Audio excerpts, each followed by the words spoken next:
As the children of St. Peter Chanel School sang about their namesake, one of the most well-known saints of the Society of Mary, St. Michael's Church and Convent was filling to capacity.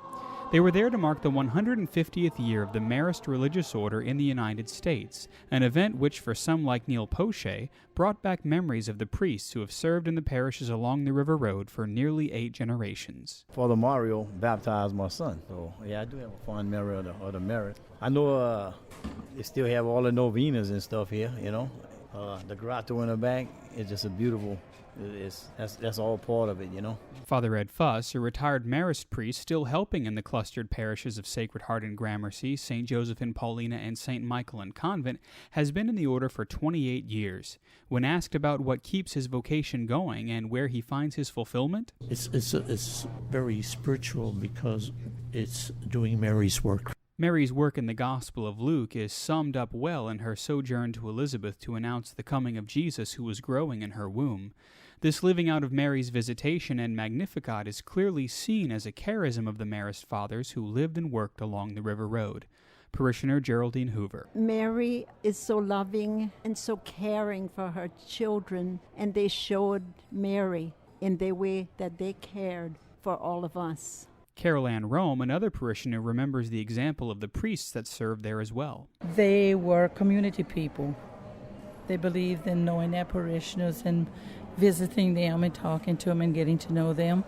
Despite the fond memories of the Marists and the good relationship they shared in the parishes they served, they were forced to make the difficult decision to leave the parishes on the River Road in 1996 due to a decreasing number of priests in their order.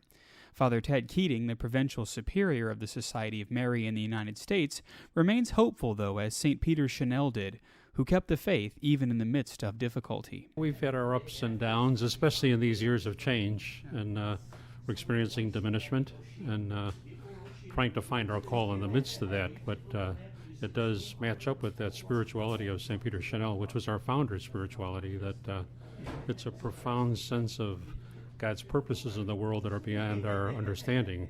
Our role is, as Mother Teresa said, is to be faithful, not successful. For the next 150 years in the United States, he even suggests that renewal is possible for the order as long as it remains true to Venerable Jean-Claude Collin, its founder.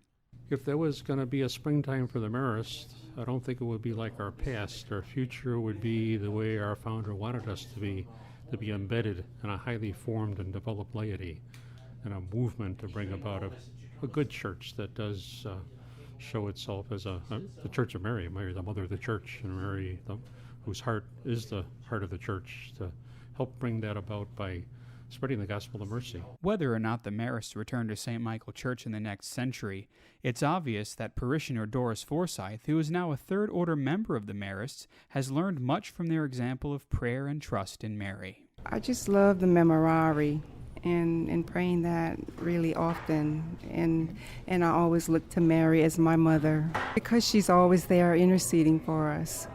And so after a century and a half, is it safe to say that Mary is still at work in these parishes? Oh yeah, she is. Her and Jesus both. Yeah.